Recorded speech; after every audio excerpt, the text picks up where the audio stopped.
Good afternoon, everybody.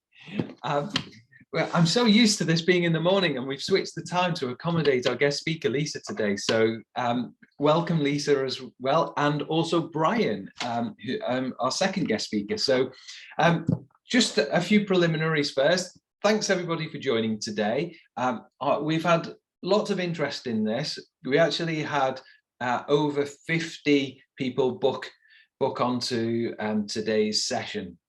And so it's obviously something which is close to people's hearts. So we're really pleased that those that have managed to join us today. Before we kind of go into the introductions, just a few things. We are recording today as usual. So I hope you enjoy this if you're watching this on playback on our YouTube channel. For those that are joining today, we'll also distribute a link after the event to today's session. And also a link to the presentation slides which Lisa's prepared in advance and is going to use as we go through. So as I said, today's about tenant scrutiny. The invite and for this meeting to Lisa is on the back of a publication, and I'll put a link to the publication in the chat in a few moments as well. It was in the joining instructions also, but it's a publication which was authored by Lisa Birchall, who's joining us today. Lisa is the National Federation of ALMOs lead policy officer, and yes, as I said, she's author of Critical Friends: What Tenant Scrutiny Brings to Better Landlord Performance. So some of you have maybe had a look and familiarised with that report before today. Timing wise, it also worked really well that I don't want to kind of crash the party in terms of the focus on Lisa's report, but we did also produce our own spotlight report on tenant scrutiny. So hopefully, because we sent out a link to everybody in advance of this session, hopefully you got a link to the TAROE Trust publication on this area as well. So without further ado, I'm going to hand over. I think firstly it's to Lisa, but we've also got Brian Griffin, who is one of the stars of the NFA publication. Brian, he's well known to us, isn't he? Because he's often in attendance. But Brian has also agreed to come along and talk about his experiences from being a tenant of Berneslai Homes. But first, across to Lisa. Welcome, Lisa. Thanks for joining us today. Thank you very much for having me. So I'm going to do that wonderful thing of trying to share my slides, which worked before. Can everybody see that? That's great, Lisa. Great. Yeah, okay. And it's in presentation view as well. And it's in presentation view. So I am also going to apologise because it looks like I'm sitting in a cupboard, and I am actually sitting in a cupboard. So I'm at a co-working space, which is an old printworks, and one of the only rooms available is the old filing cupboard. So yeah, that's why it looks like I'm in a cupboard. And if the rain starts again, we just had a massive downpour, and it's got a glass roof. So if it sounds like, you know, there's rain trying to get in on top of me, I apologise for that. So hopefully you can all hear me. And thank you very much for having me back. So I last came to talk to you probably about a year ago now. I was trying to work out, I think it was about a year ago. We came to talk to you about our last report, which was on the tenant voice more generally. And so now this is the one on tenant scrutiny, and it's part of a range of documents that we've been writing since the social housing white paper to sort of support the sector to get ready for regulation. It is based on examples from the ALMO sector, but we think it's really useful for local authorities. We think it's useful for housing associations. So hopefully it's something that everybody can be using. And as Darren said, I'm from National Federation of ALMOs. So we have 22 members across England now, arm's length management organisations, basically local authority housing companies. So if I've actually got control over my own slides, so I don't need to ask Darren to move them on. Let me just see if I can I move that? Is that worked? Can everybody see? Yeah, so that's worked fine, Lisa. No problem. Brilliant. It all seems to be working. This is the same slide I showed last year, because I looked at it and thought actually it's still very relevant. I think that we are pretty much getting to the point now where we're almost there. So we know that the regulation bill it's still a bill, but it's just about to become an act in the next couple of weeks. The regulator's going to have a consultation out about the consumer standards. We're already gathering tenant satisfaction measure data. So I think we're really starting to see what the landscape is going to look like, particularly from April. I talked about last time I was here about the Housing Ombudsman Service and how they were beefed up and they were going great guns. And in the year since then, we've had a number of spotlight reports and a real focus on how landlords are, like the respect that landlords are paying to tenants, delivering good services, that relationship between landlords and tenants, and knowing your tenants. So I've sort of shared the same slide because I think it's still relevant, and this is one of the reasons we wanted to look at tenant scrutiny, because I think it's going to be really important in the new regulatory world. It's been important before, but I think it's coming back up the agenda again. So hopefully you can see that. Hopefully it's sitting on your screen okay. But so we had the Assistant Director, Angela Holden, from the Regulator of Social Housing. She came along to a webinar that we ran a couple of weeks ago, and she said this, which is on the screen. So we would really encourage you all to be thinking now about how you make sure that tenants are engaged. I've actually lost most of the content because hang on, let me just put people down. That they want to be engaged and that they feel their contribution is recognised and valued, because it can take time to achieve this. And we don't want to start inspections in April next year and find that for some organisations, tenant engagement still feels like a work in progress. And actually, so what we want with our members is to really support them to get their houses in order and be ready for regulation in April. And as I said, I think so tenant scrutiny is such a key part of that. So this is our report, which Darren's already mentioned. It's available on our website. Which the link is on the screen. It comes from conversations with involved tenants involved in scrutiny. We have a tenant advisory panel at the NFA, which we talk to about publications, and so we've taken feedback from that, and also talked to ALMOs and organisations about what they're doing, and sort of pulled it together into a report. And the report has almost a kind of little potted history of tenant scrutiny. It's then got some of the key concepts that tenants and organisations told us were important, and then we also have a look at scrutiny reports to see some of the main themes that were coming through. So I'm going to pause, and I thought it would be good. So we asked the question about what makes a good tenant scrutiny function, and I wanted to ask people to throw some ideas at me. So to come off mute and to sort of talk through what you think makes a good tenant scrutiny function, and then I can share what the messages we heard. So Darren, I don't know if that's okay to do that. Yeah, Lisa, that's a really good idea. We've actually already had a question in the chat function, which I'm monitoring as we go through, which is about, can we ask questions as we go on to the end? So in fact, you've kind of switched it around and you've asked the first question. Maybe if we deal with that, and then we could have a couple of minutes the other way round, and then carry on if that's okay. In terms of the process, just so that I will try to be as fair as everyone.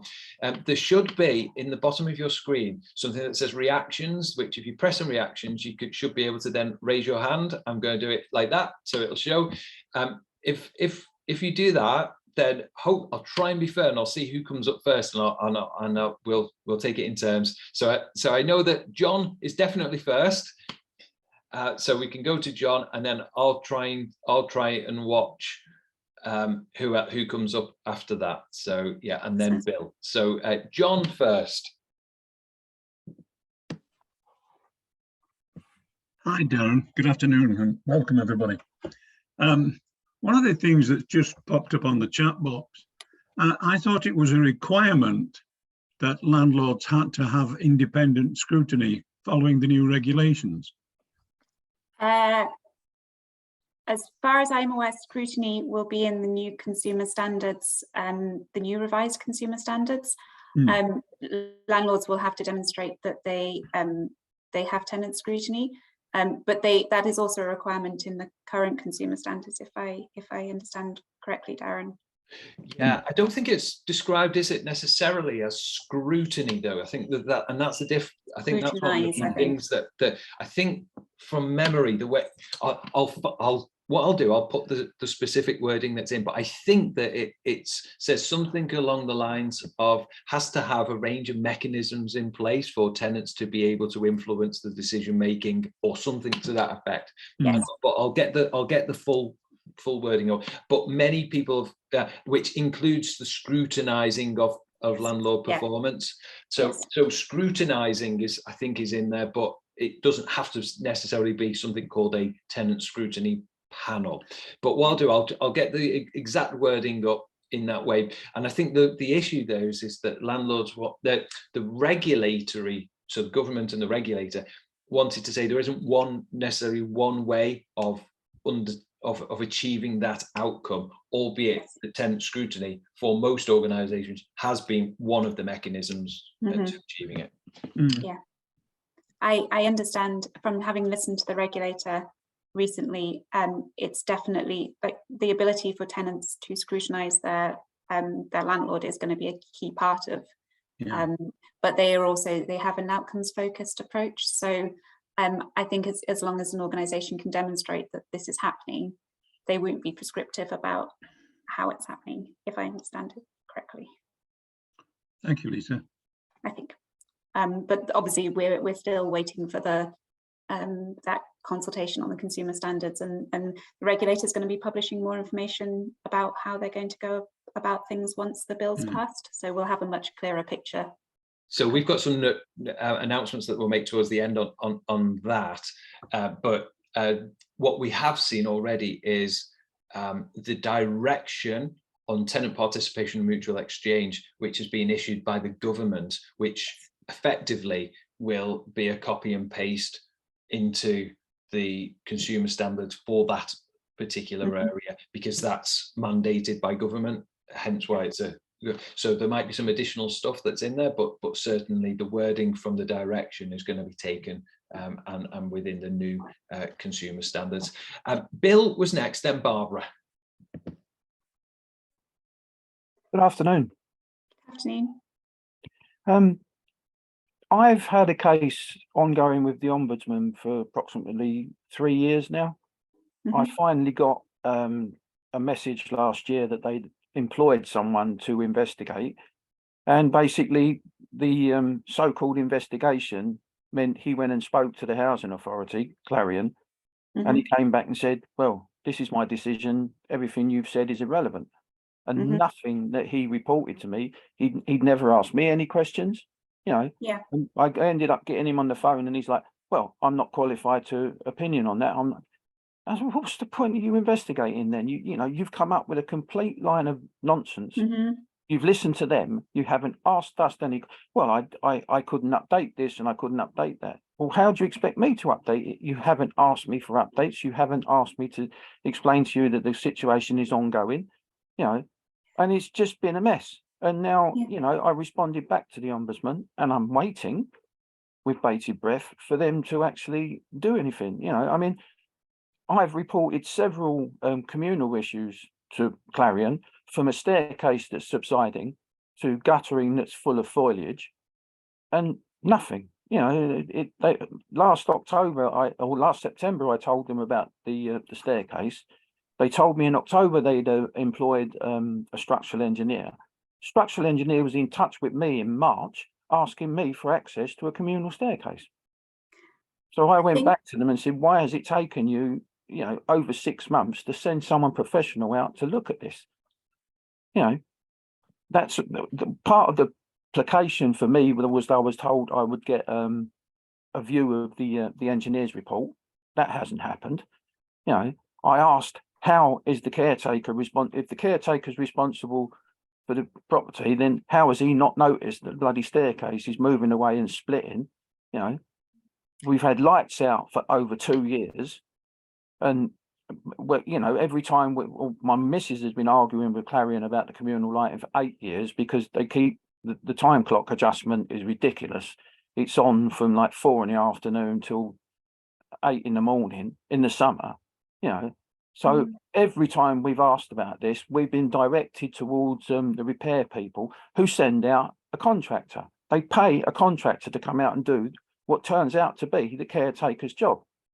Now, I've tried to raise an issue and raise a complaint about the caretaker, and all I've got is some mail back from his manager saying basically, well, he attended on this date and this 4 dates in this year. So what's happened over the, you know, why have these lights been out for over 2 years? Why are we sick to death of telling you, you know, to do your damn job? Why are you paying a contractor to do something you're already paying someone to do? Bill, I think, Bill, that's a really obviously you've got interesting... some serious concerns and some issues in terms of the standards of services that I don't think that we'll be able to resolve those issues specifically now, but I'm not happy asking you for us to kind of... All I'm saying is, like, you know, part of your presentation was the housing ombudsman, and to me, I agree. the housing ombudsman is a paper tiger. I think we all agree that we wanted the regulation bill to pass us. You know, the fact that we're almost there, I think, is really good. And when the regulator gets some teeth to be able to do proactive inspections, and as part of their inspections, they are talking to tenants. You know, they're looking at ways. They're already doing their pilot inspections as to how that will look. So that opportunity for tenants to actually talk to the regulator directly, that's not been there before. And I think the housing ombudsman as well is it's much more beefed up. I think they've got a huge workload that they're currently working through. I appreciate they've got a huge workload, but and they've also recruited a lot of someone's telling staff me that he's not qualified to comment on something, and he's investigated the whole but hopefully that will be something that the regulator picks up with you, and that you can get that change. I mean, there are some organizations that are brilliant without a regulator, and there are some that need that you know, the stick almost to get them to where they need to be. I mean, coming back to what makes a good tenant scrutiny function, I don't know, Darren, was there anybody who had any thoughts, or do you want me to should I go on to what we found? Yeah, so Barbara's been waiting very patiently. Oh, okay. Can we go across to Barbara? But I'm keen that Bill realised, you know, we have some contacts with Clarion. You've clearly had some issues here. Be very happy to kind of broker some further discussions to address the issues which you've been experiencing. Today, this year alone, I've had £450 in compensation from Clarion because they do not communicate. They do not respond. You know, I've been told I will hear from a manager within 48 hours. Doesn't happen. 3 weeks later, I'm still asking what's going on. You know, they're paying out stupid amounts of compensation because the management are not doing their jobs. You know, they're not supervising anything. I'm asking, why isn't this been done correctly? Why hasn't that been done correctly? And I'm told that the caretaker has been on site 4 times. Well, what about, why have the lights been out for 2 years if he's been here? You know, why is there scaffolding across the road there? Been there a month. And I raised that this is an issue with the ombudsman. The ombudsman comes back and says, well, they need it for work. How does a scaffolding need to be there for a month? It's wasting money. It's daily costing public liability. It is a waste of money, and money that could be used to put things right that need putting right. Bill, I understand that you're experiencing severe issues in relation to the service. I just don't think people have come here today to talk about tenant scrutiny activities. It's really important that we're fair to the other participants. I understand that. Yeah. But, you know, I'm sick and tired of coming up. You know, I've got one of these again at 6 o'clock with Clarion, and it's a complete and total waste of my time because they just pay lip service. Oh yeah, nobody is responsible for anything. Nobody takes ownership of anything. You know, they have this tenant committee, and yet what happens? There's a whole laundry list of things, and nothing changes. Oh, it's on the plan. It's in hand. I would say, Bill, that because I'm talking from the ALMO perspective, we do have some really good practice. That it's about getting that practice to organisations like yours. We're going to have to move on to Barbara. Thanks for your time, Bill. Barbara. Thank you so much. That was very interesting. I just to very quickly elaborate on what Bill was saying, I sit on the Housing Ombudsman panel, and I've had a lot of Zooms where the social regulator, Kate Dodsworth, has been there to introduce herself going forward. And there's always lots of other people like today at the meetings. And it seems like the Housing Ombudsman was all singing and all dancing when it first started, and now there are long delays in them catching up. And as you said, Lisa, they have employed extra staff. I worry as a resident, and I'm not deviating, I'm just putting my pitch in as a resident, that the social regulator will fall into the same trap that the Housing Ombudsman is, and they will be inundated. I know their pathway is slightly different, they're scrutinising the actual housing associations, but Keith Dodsworth said, it doesn't mean that we're going to start at the worst housing association and work. We are going to go, it's going to be a minefield where she's going to go and who she's going to pick out to actually see what their scrutiny is like, and the workings behind. So that's a big worry for us residents who are making formal complaints to our housing associations, and then it has to be picked up by the Ombudsman. And of course, the social regulator in the future will be seeing what people are complaining and why are there so many telephone calls about repairs. On saying that, that's what I want to say about that. It worries me. I am a resident of Live West Housing Association in the Southwest, and they've got 39,000 homes. I've been on their In Focus group. Now, we've always called ourselves a scrutiny group, but I've been on the In Focus group doing lots of reviews on areas, either neighbourhood policy or repairs or complaints, etc. And we've given the board recommendations, and they've actually followed out quite a lot of the recommendations that as a group. And we're a friendly group, and we've all got to know each other over the last 3 years. And then recently, about 6 months ago, they had a big sweep, and have got lots more residents on, and they've split the In Focus group into 3 areas. If you wanted to stay in the scrutiny part of it, to speak to the lead housing people on Zooms, which we do whilst we're completing our reviews, and then 2 other parts, a friend of In Focus where you'll get all the information, and then another one, service policy reviews, and then they do things in the background as and when they, but together we're a huge group, and we don't quite often see each other, but we know they're there. So Barbara, what makes good scrutiny? It's a very good. In your experience, you've obviously got a lot, Barbara, you've obviously got a lot of experience in this. What do you think, what are the features that make good tenant scrutiny? That the housing association listen to you, they support you, you learn from them, they actually point you in the direction of TPAS, yourselves, Darren, TAROE Trust. They believe in these external groups that they could educate us and give us more knowledge as scrutiny members. And the best thing about it is that we meet other people from other housing associations, and we see what's good and what's bad, and we actually speak between each other. Like today, you know, we're all from different housing associations.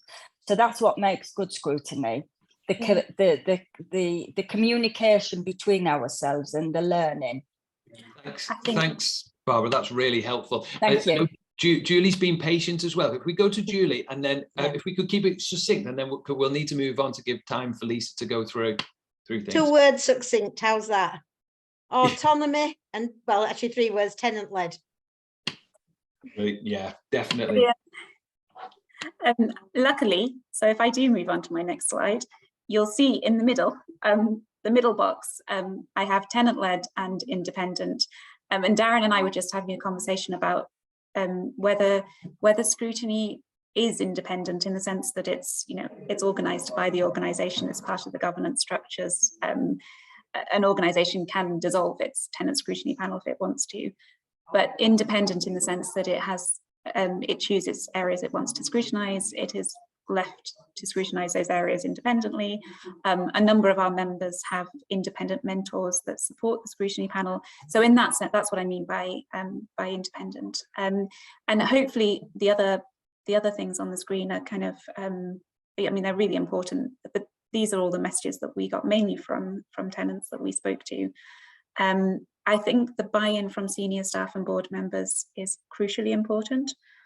So when we talked to people that were in very successful scrutiny panels, that all depended on having senior staff, board members, tenant engagement staff who actually believed that the scrutiny was making a difference, and that it would make a difference, and they were committed to it. It was, you know, the resources were given for it to work effectively. And in some cases, there was a brilliant kind of, you know, once the scrutiny panel had done a couple of reports and they were useful, you got all sorts of staff coming along to the scrutiny panel saying, oh, can you do something on this? Can you do something on this? You know, really, and you get that really good relationship between staff and panel members. And then the other thing I think is interesting. I mean, they're all relevant, but the one in the bottom about the truthful, useful, easily understandable data and information. Again, talking to scrutiny panels that felt that they were doing a good job, they get a warts and all view from the organisation. You know, the opportunity to talk to staff, interview staff, find out information, listen in to calls, all this kind of stuff in order for them to be able to effectively scrutinise. And there really isn't much point doing scrutiny if you're going to be sort of controlled as to what you can see, and you know, you need to have all of that data to come up with good scrutiny findings. So these are all really important, and these were the things that that we pulled out as being as making a good tenant scrutiny function. And I'm really pleased that the tenant-led and the independent one was the one that we touched on at the end there. The other thing I wanted to just talk about is, so I spent quite a lot of time reading scrutiny reports. They're not the most interesting when you've read about 40 of them, and they're all obviously different. They're all you know, they're all about different service areas, different organisations. But it is striking how many of the findings are to do with communication, and this is everything from a general sense of, you know, problem finding information, clarity in communications, that kind of side of things, to communication between contractor staff and the landlord, communication between internal teams, which impacts on the tenant experience. And then once a tenant has an issue, you know, if they report a repair or they want to get in contact, the communication in that kind of, you know, keeping tenants up to date, the communication tone of letters, and it's both really simple and really complicated. I think, you know, it's something that communication is something that just underpins everything, which is probably what makes it quite challenging to resolve. But it's also something the Housing Ombudsman and the regulator have picked up. And I can see Colin has his hand up. I don't know if Colin, you had thoughts on communication. I can see some nodding. Hi, Colin. Hi, yeah, found it. Hi. Two things about communication is that from past experience, there is a preponderance of people to not get interested. They're just happy to just mull along with the bad service or good service or any service, purely and simply because in the past it's been a case of nobody listens, so what's the point? And trying to switch their mindset is virtually impossible. Mm-hmm. So what you have is you have the 50 people here, for example, very active, very involved, and will remain very active and involved. But unfortunately, that doesn't include the other 60-odd thousand that just, well, what's the point? I mean, you know, I hear that from relatives who live in rented accommodation. You know, what is the point? You know, you say something, nothing actually happens. Yeah. The other thing about communication is the language that's used. Every speciality has got this awful habit of using either abbreviations or text speak. Yep. And for somebody who maybe think, oh, well, things are changing, so I might try and get involved, automatically get hit with this text speak, abbreviations, whatever, you know, and they go, ooh, no, I can't be, you know, puts them off. And anything that's too long-winded or what have you, you know, it's going to take a bit of effort to actually get through, rather than just something that you read, then tends to put them up as well. So how do you get around those issues? Yeah, I would say, interestingly, quite a few of our members talk about using scrutiny panels or engagement panels to look at literature. So looking at letters that go out to make sure that they are sort of personalized, understandable, easy to read. And I think that's really useful. The other thing I think is interesting is, I was going to come to it, but I might mention it now, is I looked at a lot of our member websites when I was doing this project to see how easy it was to find information and how jargon free it was, you know, that kind of thing. And we have a couple of good, so Stockport Homes has an amazing website, which is easy to read. It's accessible for people with disabilities. You can translate it into different languages. It talks to you, you know, you can set a thing so that it talks to you. And that kind of thing, I think, is really important, because you've got to understand that your different tenants, I mean, receive information in different ways. I'm part of the scrutiny panel, Live West, and I get emails saying this is a letter that's going out to everyone. Is it in plain English? Is there anything you want to change, you know, that you think needs changing, and so on? I mean, but there's still the two things that still always hit. It is all, I mean, scrutiny is about communications, nothing else.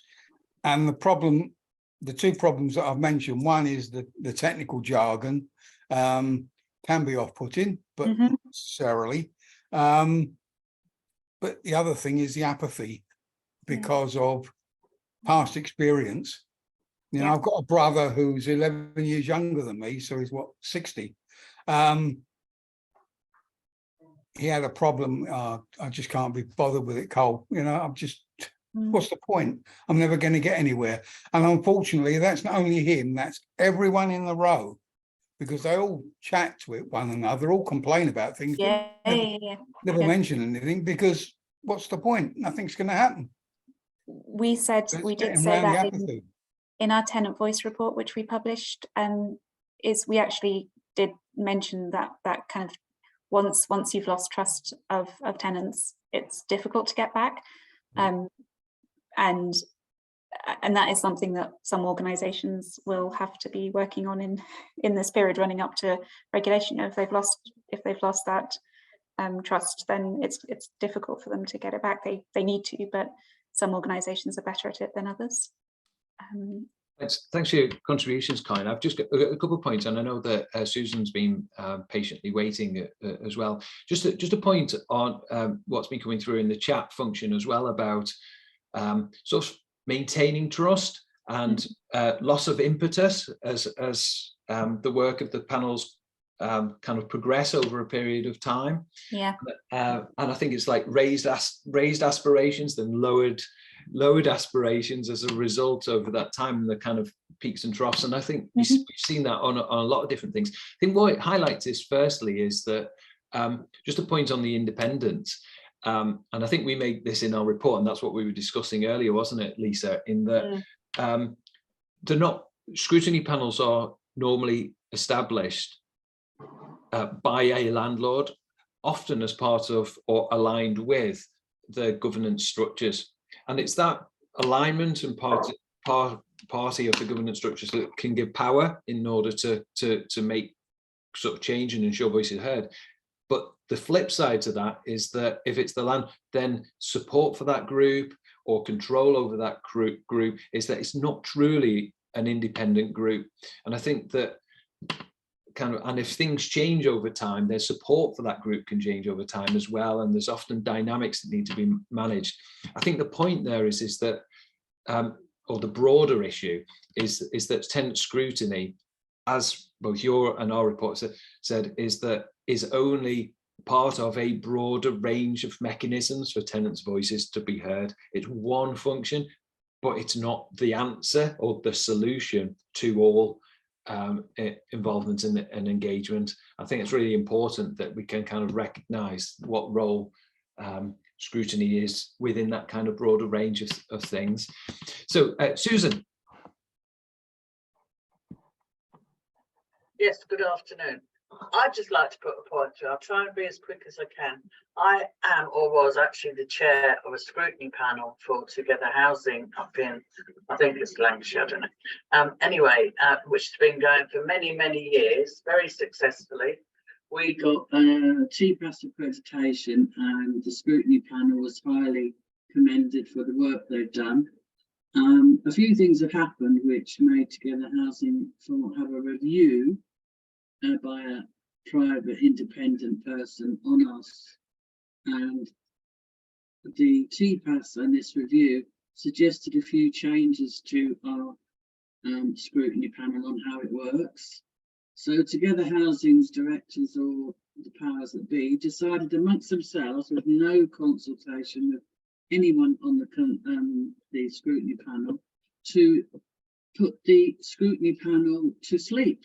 And so we've been disbanded, more or less, and until they sort of make some decisions. So they won't let us do any. So they cancelled all our scrutinies. Communicating with them is absolutely shocking. They treated us with utter contempt and disrespect.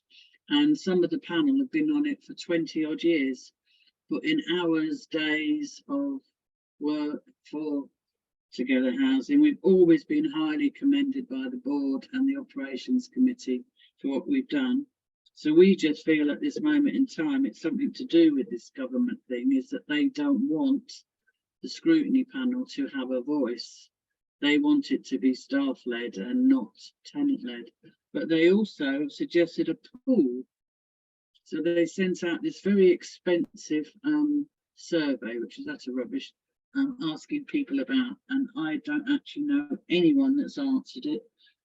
Asking people to join, and they're going to have a pool of which they're going to choose people to do scrutinies, and they keep talking about lived experience.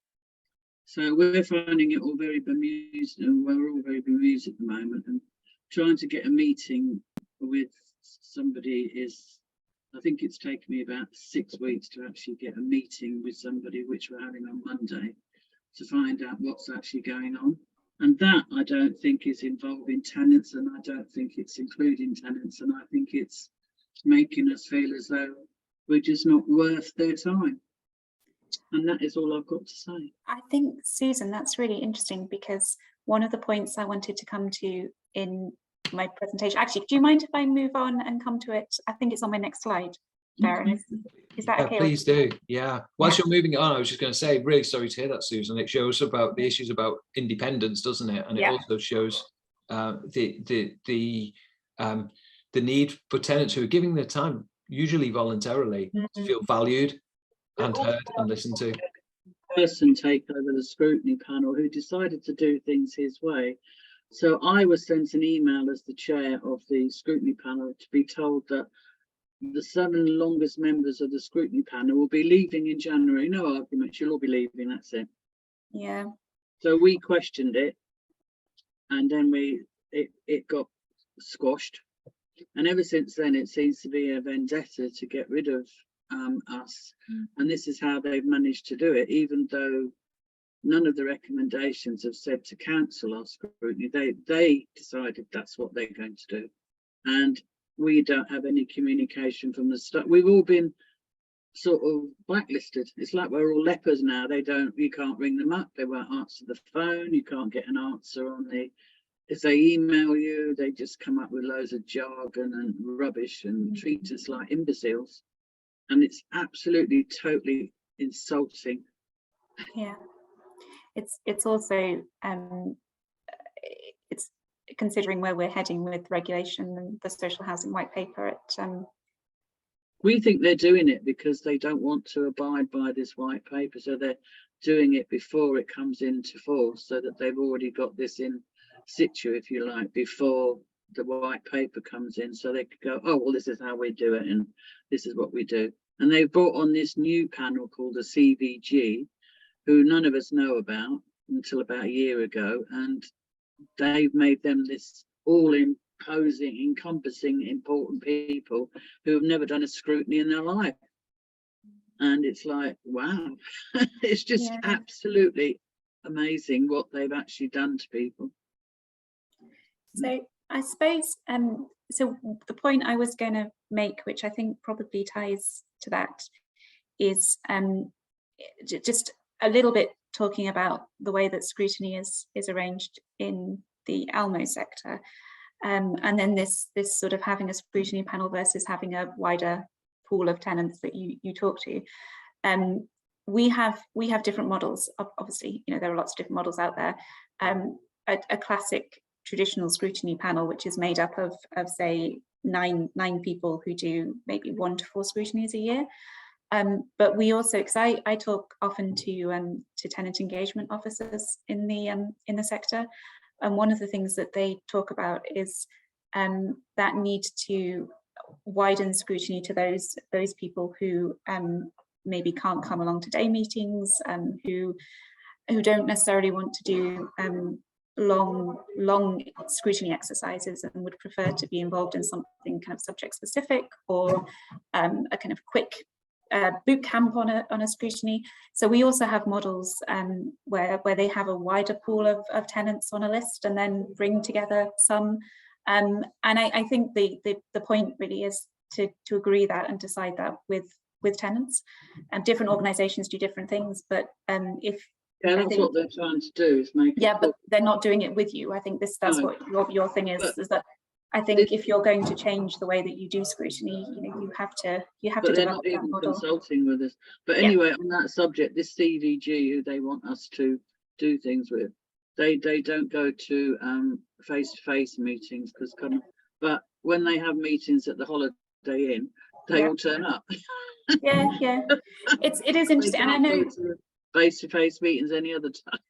I know some organisations have moved online because during COVID they found more people. Yeah, we do both. Yeah, doing both, and I think that, as I said, the main point is to kind of develop a model that works for both the tenants and the organisation. But just moving on slightly, I think we have most ALMOs, the tenant scrutiny panel reports into the board.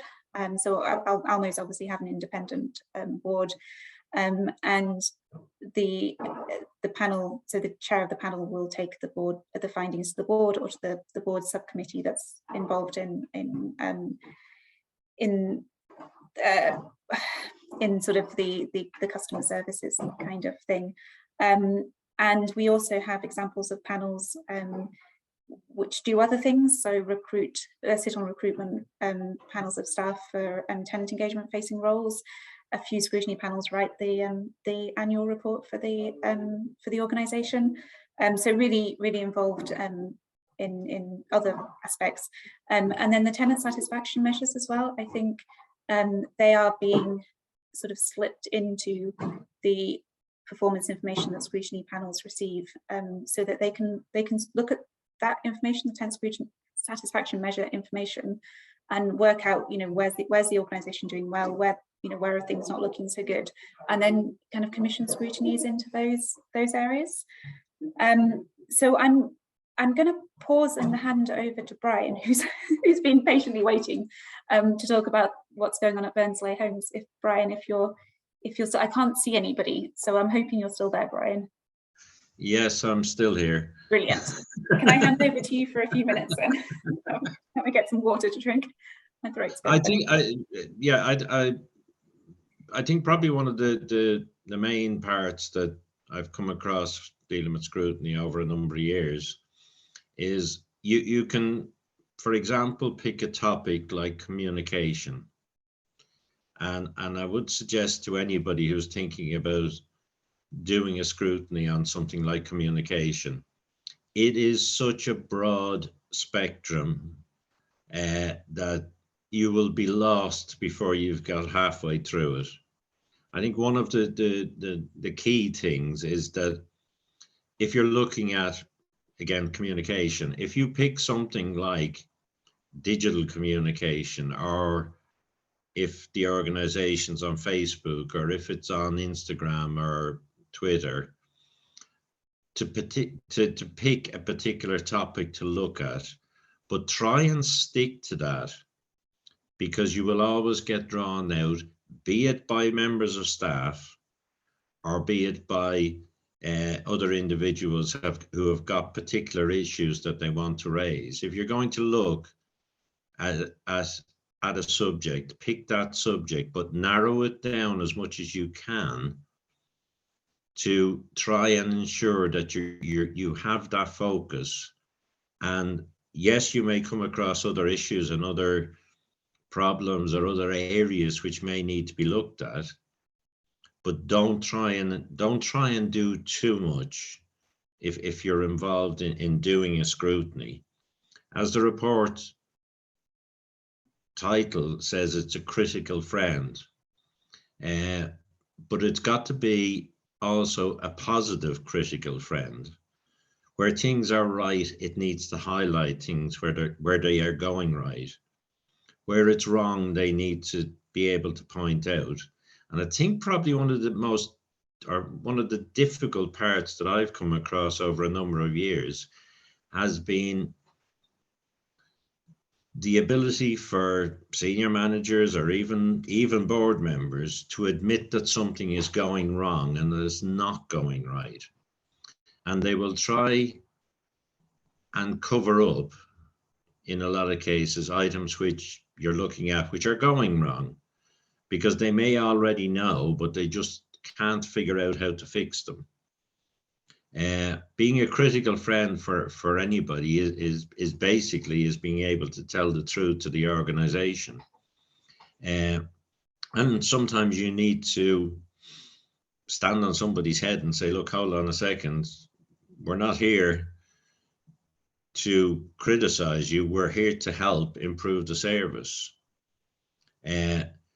You've got to have, and I think going forward with all the information that's coming through and all the regulation that's going to come through from the regulator, it's going to be so important that tenants use their voices, because they are being given that opportunity.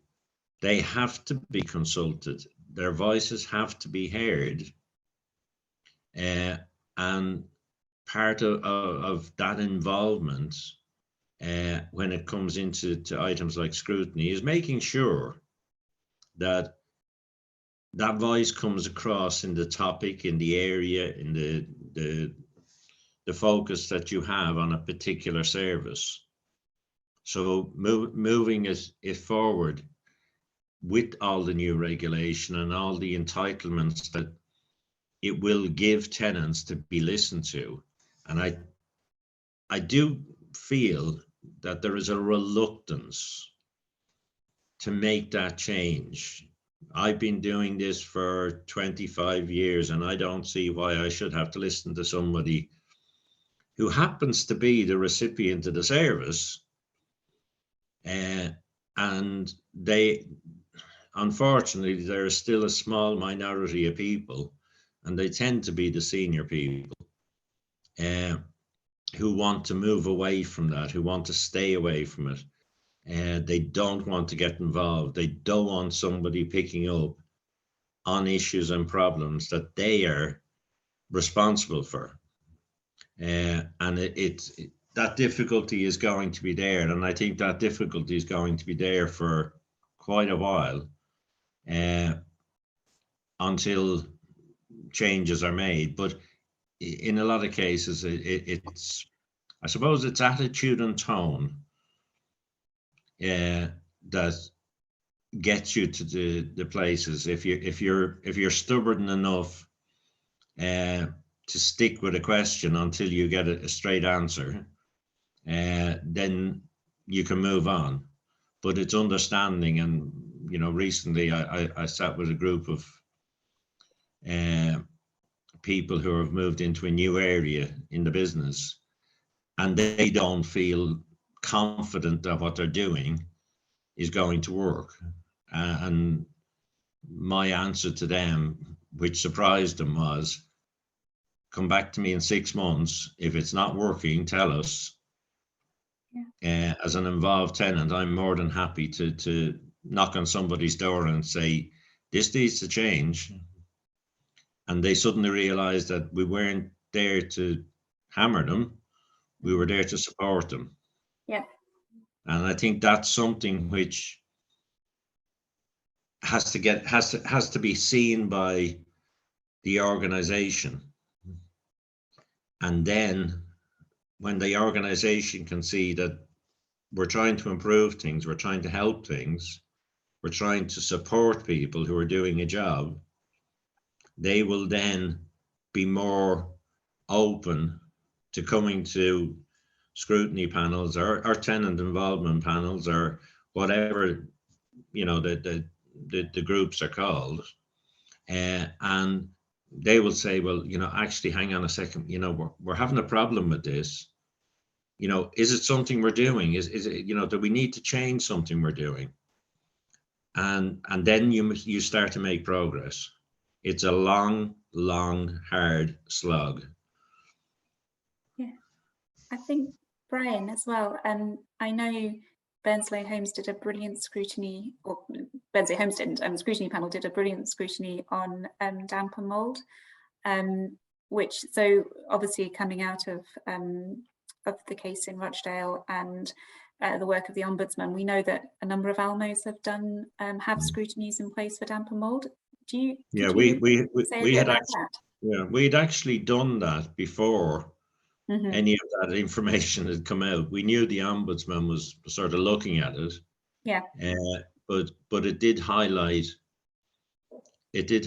some issues which the organisation has sort of moved on from, in the sense that I suppose we were one step ahead of what was happening. Yeah. We were able to look and see what the reports were. We, you know, subsequent to that, we found out that of, you know, 18,500 properties, we were looking at probably 10% of the properties were highlighted as having some issue, whatever the level of issue was with damp and mold. We also had a maintenance repair area who decided, in their infinite wisdom, that everything was going to be dealt with on a 24-hour call-out basis.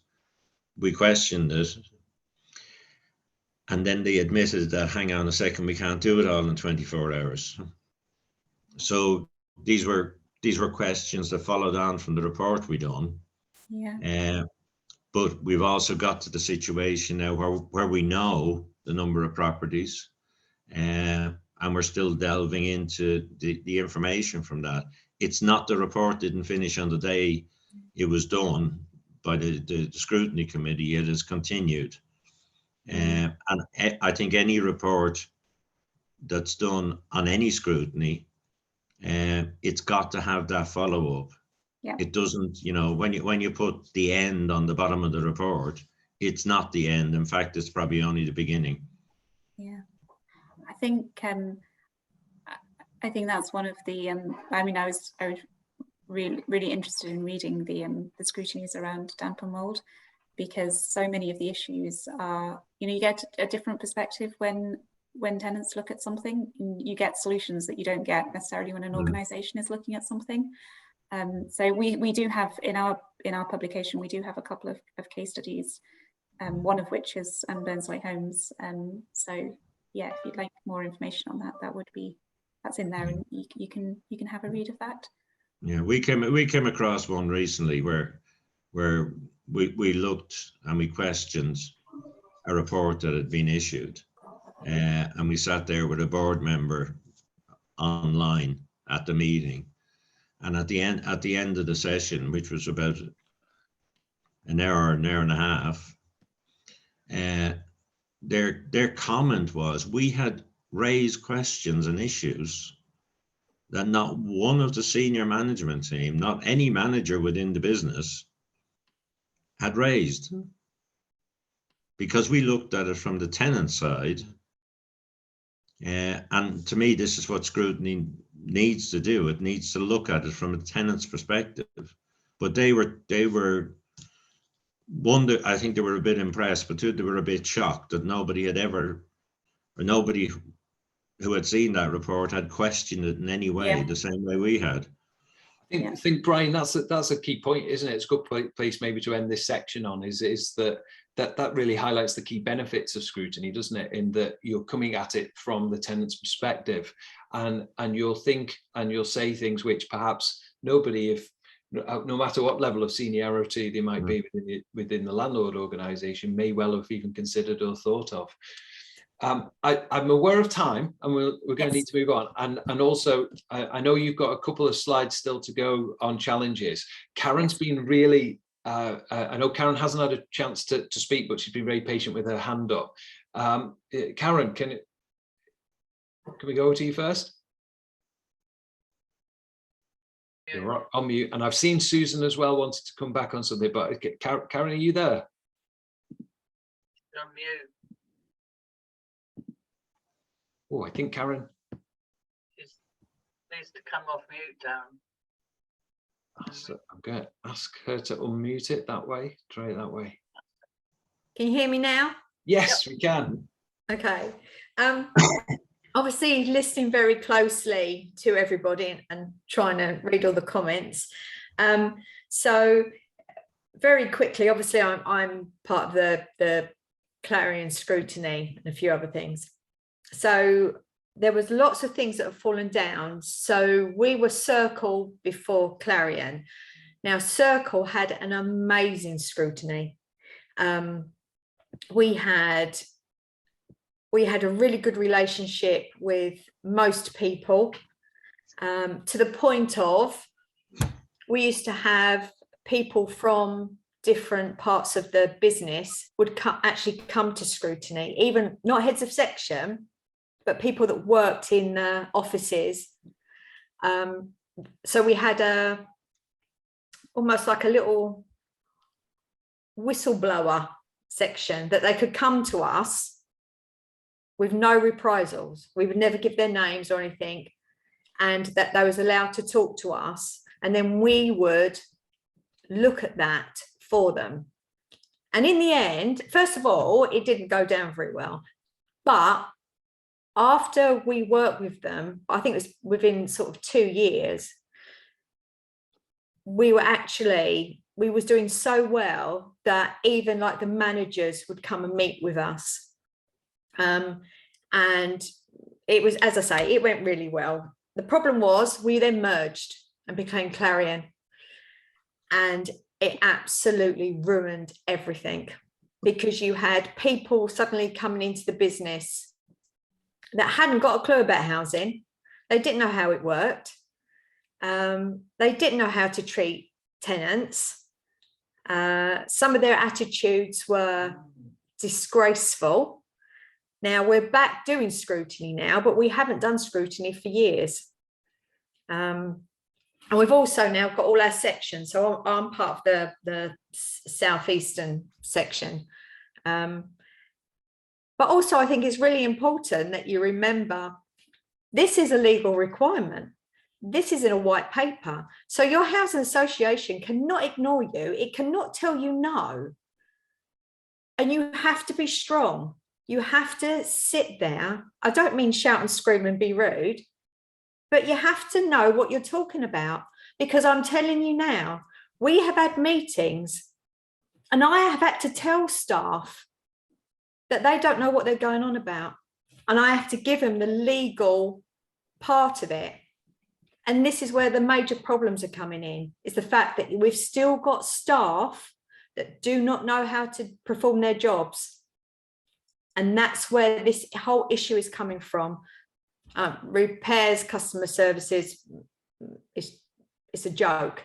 Thanks. But if you can You've just got to battle on, but you've got to be strong and you've got to stay firm. The only good thing is just recently, Clarion has decided that they're, and this is from all over their scrutiny, we were all invited, well, not every single person, but quite a few of us were invited to the headquarters, to the board, to meet the board. And we all had different projects and we all put them forward and we all had our bit. It was very good to meet the board, and it was highlighted that they had no idea that we knew as much as what we did. So now I think when we put something to them, I think they're going to take us a little bit more seriously, because I think they had a little bit of a shock. But they were very good. I mean, they weren't rude, and the chair of the board was actually, you know, he was an all right bloke. But thanks, Karen. I think what it shows is that you've really highlighted the need for resilience and tenacity if you're going to get involved in scrutiny activities. You've also pointed about the legal requirements, and we had that earlier as something which was raised. The new direction, which is enshrined in law now, but the new direction from the government to the regulator is, and I'm going to just quote it just so that we're all clear about what the new requirements are in this area, is that each registered provider, that's really landlord, gives tenants a wide range of meaningful opportunities to influence and scrutinise landlord strategies, policies and services. And then it goes on to provide some additional details as to how they could do that. But it's just so that we're all clear and on the same page. Thanks, Karen. Lisa, sorry, I just wanted to check because Susan's had her hand up. Is it a legacy hand, Susan, or are we able to move on to hear Lisa's? Quickly make a quick statement. Communications. Right. The reason we're having so many problems with our scrutiny and why it's ended up how it was is because the new person they put in charge of scrutiny is the Director of Communications. And his communication skills are absolutely shocking to say the least. What he does is, and I'm 73, and in my years of working, I have never met someone who does the things that he does.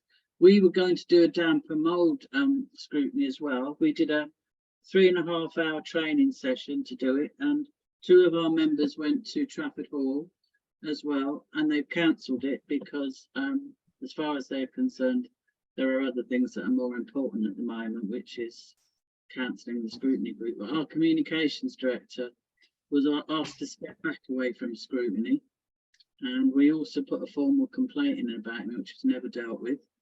And they've all stuck together and done the Old Boys Act on us. So that's all I've got to say. Thanks, Susan. Thank you. I've seen Sandy, your hands up. We'll need to move on, but we'll come back to you, Sandy, before we close. So Lisa, we've got about 5 minutes. Okay. I'm just, the heavens of apples absolutely opened here, so it sounds like the rain's going to come through. So apologies for that. I'm just going to finish off with some challenges, which I think we've already covered. I think Karen's point is interesting. So she's seen scrutiny from both sides, you know, when it works well and when it doesn't. So these are the challenges that I picked up, and I'm sure there are others, but organizational buy-in, I think, is absolutely one of the major challenges, if not the most important one. Organizations' willingness to hand over control and the panel's independence, and that relationship between the panel and the organization. As I said, I think in those really good examples from the ALMO sector, where the panel chair is going along to the board, where the board are getting an action plan, where the board are monitoring the action plan, reporting back, where heads of service are held to account for what's in the plan, and when that is communicated. And Lewisham Homes has an excellent kind of "you said we did" bit on their website, which is sort of the results of the scrutiny. You know, scrutiny panel found this, and this is what we've done as a result. But I think that's all part of an organisation's willingness to hand over some of that power and control that they have. Diversity of panel members, I think, is a really big challenge.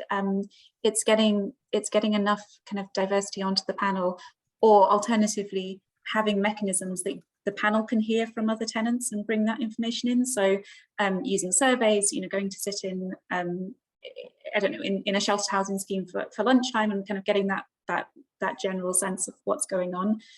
I think sometimes panels can end up lacking that diverse viewpoint, and so that's why you need to kind of sit it alongside other engagement methods. You said we did. I mean, I've just basically said this, but evidencing scrutiny has made a difference. Is often really challenging for organisations. It's something that the regulator has been talking about. So not just not just doing something, but actually showing how it's made a difference and evidencing that you have actually done it.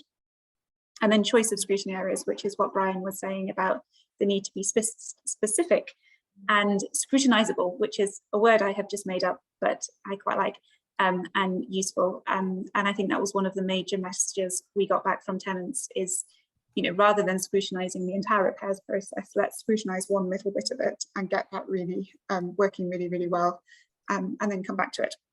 And that was, those were my main points. I think coming back on the communication as well, when we wrote the Tenant Voice publication, which was the one before this, we talked a lot about culture, culture of organizations.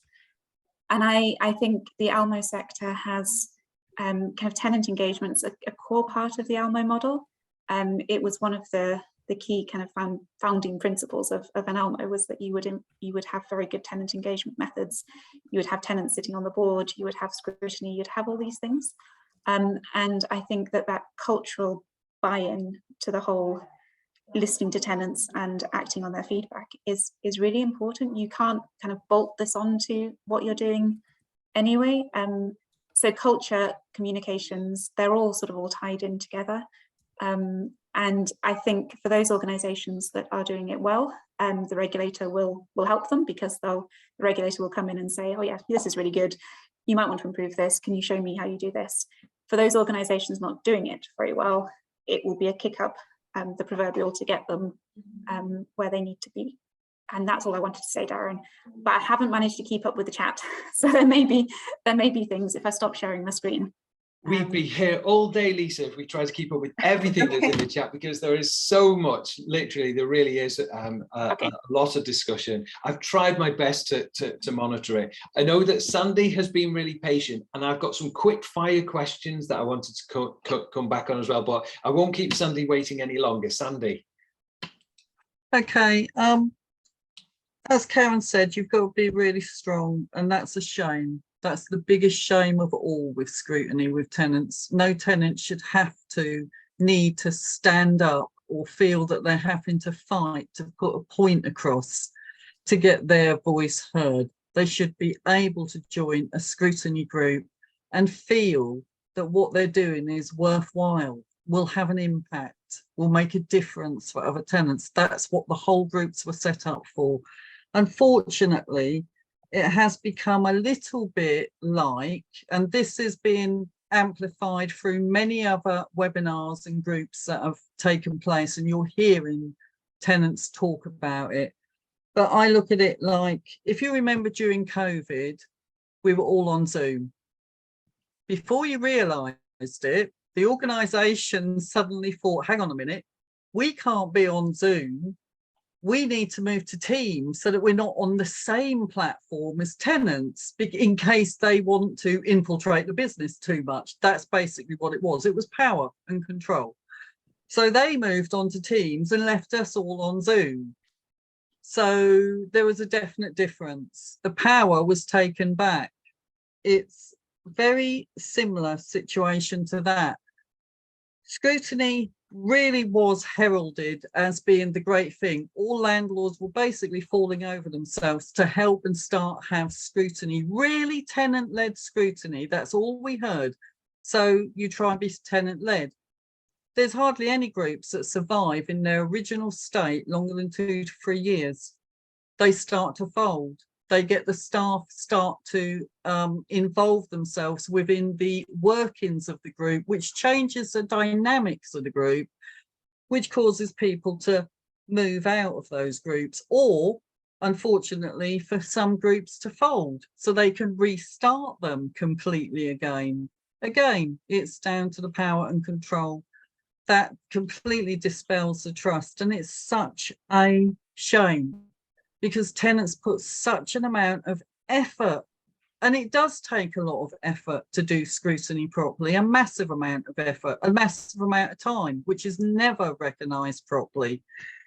So it is a real shame because then other tenants come on board, they see what happens, they drop out. So engagement itself is already affected via scrutiny groups being folded or the power being taken back. And it's such a shame. Across the board, it is beginning to happen again.